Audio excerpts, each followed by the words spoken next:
ونصلي على رسوله الكريم أما بعد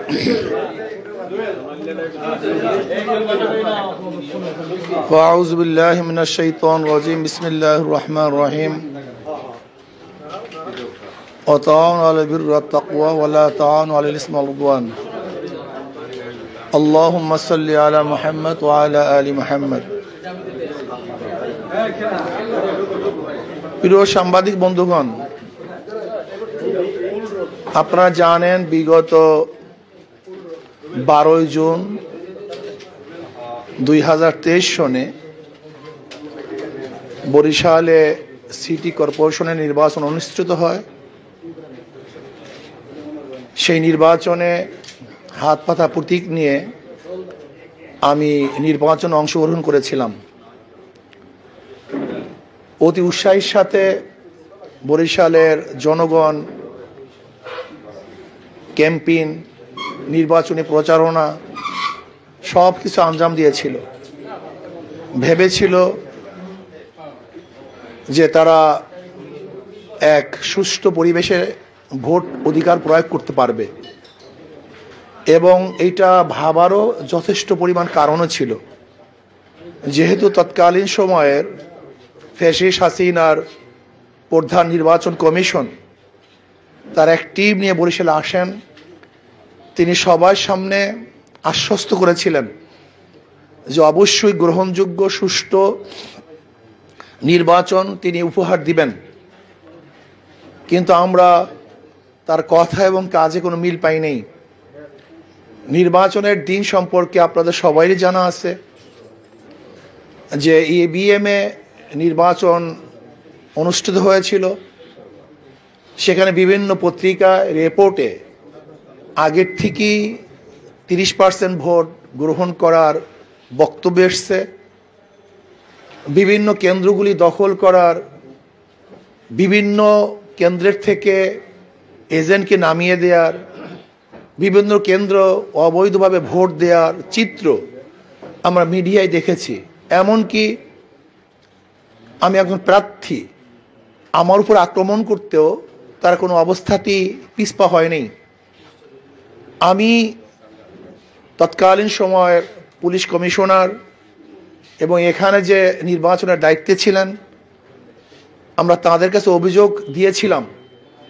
কিন্তু দুঃখজনক বিষয় হলো এই, তারা রিসিভ কপিটা পর্যন্ত আমাদেরকে দেয়নি। এরপরে ঘটনা সম্পর্কে আপনারা সবাই জানেন যে দেশের অবস্থা কি হয়েছিল, যেখানে বিচার পাওয়ার মতো কোনো ব্যবস্থা ছিল না। এর জন্য আমরা আর আদালতে বিচারের সম্মুখীন হইনি, যেহেতু ন্যায় বিচার পাবো না। কিন্তু পরবর্তীতে জুলাই এবং আগস্টের বিপ্লবের পরে দেশের পরিবেশ পরিস্থিতি সম্পূর্ণ পরিবর্তন হয়েছে। জনতার এবং ছাত্রদের এই আন্দোলনের কারণে ফ্যাসিস্ট দেশ থেকে পালাতে বাধ্য হয়েছে। ন্যায় বিচার প্রতিষ্ঠিত হবে বলে জনগণ আশা করছে। ইতিমধ্যেই দেখা যায় যে চিটাং এবং ঢাকায় প্রার্থীরা যারা ন্যায় বিচার পেয়েছিল না, তারা নতুনভাবে কেস করে আদালত থেকে নির্বাচিত হয়েছে। যখনই ঢাকা এবং চিটাংয়ে আদালত সেকেন্ড যে ছিল তাকে মেয়র হিসেবে ঘোষণা দিয়েছে, তখনই বাংলাদেশের উৎসুক জনগণ, এমনকি বরিশালের নাগরিকরা, আমাদের শ্রদ্ধাভাজন আমির সহ সবাই আমাকে পরামর্শ দিয়েছেন, নির্দেশ করেছেন যে আমরাও যদি আদালতে মামলা করি তাহলে ইনশাআল্লাহ অবশ্যই আমরা ন্যায় বিচার পাব। সেই হিসাবে যেহেতু মামলা একটু দেরি হয়েছে, কিন্তু জজের এখতিয়ার আছে মামলা গ্রহণ করার। আমি আদালতের কাছে অনুরোধ করব যে আমাদের মামলা গ্রহণ করে জনগণের আশা এবং আকাঙ্ক্ষার প্রতিফলন অবশ্যই আদালত ইনশাআল্লাহ ঘটাবেন। এর জন্য আমি জনগণকে বলবো যে যারা নাগরিক উৎসাহিত আদালতের রায় শোনার জন্য অপেক্ষমান, আপনারা রাস্তায় আগামী 5 তারিখ না আসার জন্য অনুরোধ করব। আদালতকে বিচারের সুযোগ দেওয়ার জন্য আপনাদের কাছে আমি জোর অনুরোধ করব, ইনশাআল্লাহ আপনারা অপেক্ষা করুন, অবশ্যই আদালত ন্যায় বিচার করবে বলে আমি বিশ্বাস করি। শুধু এতটুকু ব্রিফ দেওয়ার জন্যই আপনাদেরকে কষ্ট দেওয়া হয়েছে। আপনাদের সবাইকে ধন্যবাদ। না, বাতিলের প্রয়োজন নাই। আমি মনে করি ওখানে নির্বাচিত হাত পাখার প্রার্থী হবে, এইটাই জনগণের আশা এবং আকাঙ্ক্ষা। এর জন্য আমি চাই সেখানে আমাকে চিটাং এবং ঢাকার মতো প্রার্থী ঘোষণা করা হোক।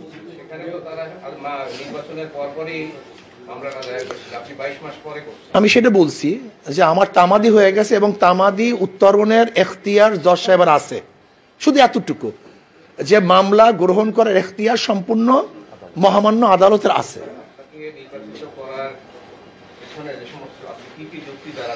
দেখেন, চিটাংয়ে এবং ঢাকার কোড এভিডেন্সের ভিত্তিতে রায় দেওয়া হয়েছে, সেগুলো আমাদের কাছে আছে, আমরা সেগুলো নিয়ে এসেছি। আমি মনে করি তাদেরকে যেই ভিত্তিতে রায় দেওয়া হয়েছে তার চেয়ে অনেক বেশি এভিডেন্স আমাদের কাছে আছে, আমরা দাখিল করছি। যেহেতু আমাদের রেফারেন্স আছে, যদি রেফারেন্স না থাকতো তাহলে হয়তোবা ভিন্ন কোনো খাতে প্রবাহিত হতো, কিন্তু যেহেতু রেফারেন্স পাওয়া গেছে এবং দুইটা, একটাও নয়, সেখানে আমাদের এখন শক্তিশালী এভিডেন্স আছে। না, এর জন্য আমি বলছি উৎসাহিত জনগণ, আমরা করি নেই। না, আসলে আদালতকে প্রবাহিত করছে না, বরং উৎসাহিত জনগণ আদালতের রায় শোনার জন্য আগ্রহী।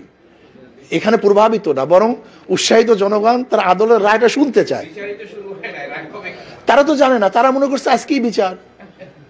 জনগণ তো জনগণই, জনগণ তো জানেই না যে এটার আজকেই কিছু না, আরো টাইম হবে, এখানে টাইম মানে তারিখ পড়বে, শুনানি হবে, এ সময় লাগবে। কিন্তু জনগণ মনে করছে যে কেস করছি তো, মানে যেহেতু ঢাকা এবং চিটাগাঙ্গে দুইটা পেয়ে গেছে, তো ভাবছে কেস করলেই মনে হয় তো তারা রায় দিয়ে দিবে, সময় লাগবে।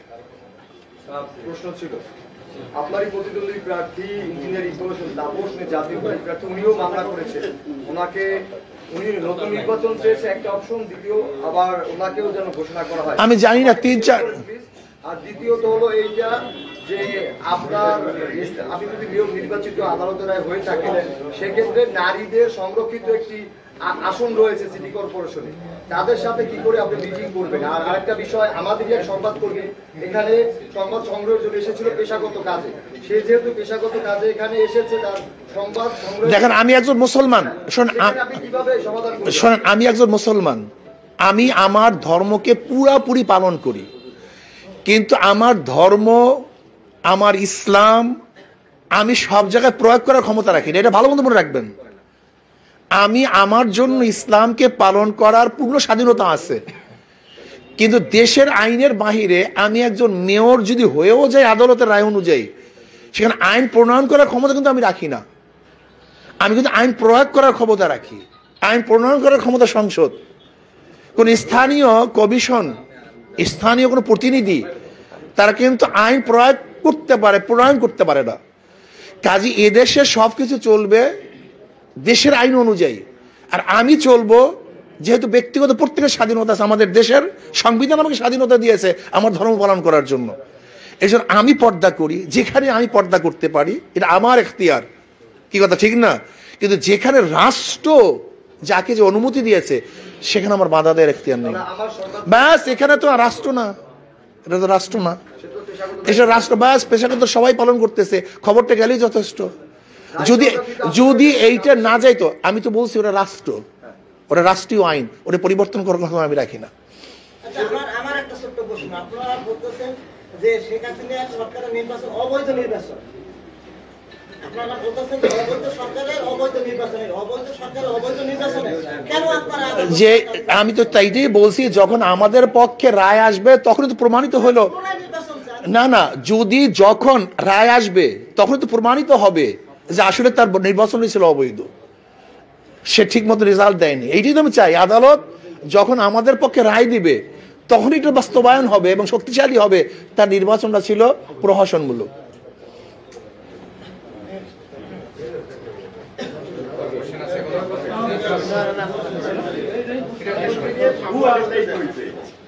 কিন্তু অনেক বড় দল ওই টাইমে নির্বাচনে যায় নাই, আপনারা গেছেন, একদিকে লেট হয়েছে, এটা কতটুকু? তাহলে আপনার ওই এখন যে রায় পাইছে তারা কোন নির্বাচনের রায় পেয়েছে?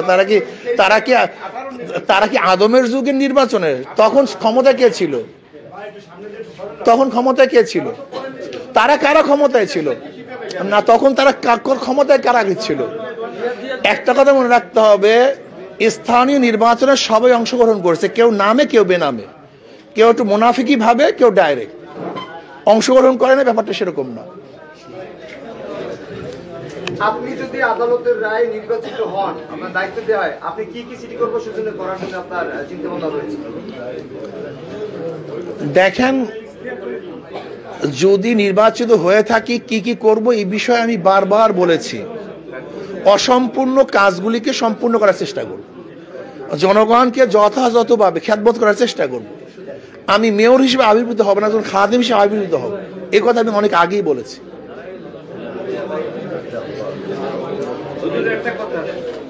জি,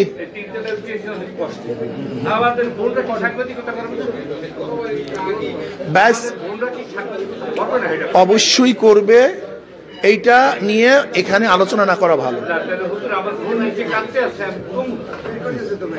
আমি জানি এই সমস্ত জনগণ 5 তারিখ রাস্তায় আসার জন্য প্রস্তুতি গ্রহণ করেছেন। আমি অনুরোধ করব কমপক্ষে আদালতকে স্বাধীনভাবে বিচার করার জন্য সুযোগ দেওয়া উচিত, এবং আপনারা আস্থা রাখুন অবশ্যই ইনশাআল্লাহ, যেহেতু বাংলাদেশে চিটাগংয়ে এবং ঢাকাতে আদালতে মামলা করার পরে তারা তাদের রায় ফিরে পেয়েছে, তারা ন্যায় বিচার পেয়েছে। ঠিক আমিও মনে করি আমরা যেরকম আদালতে মামলা করেছি, আমরা ইনশাআল্লাহ ন্যায় বিচার পাবো। আল্লাহ আমাদের সবাইকে সেই ন্যায় বিচার পাওয়ার সময়টুকু পর্যন্ত অপেক্ষা করার তৌফিক দান করেন। আসসালামু আলাইকুম ওয়া রাহমাতুল্লাহ।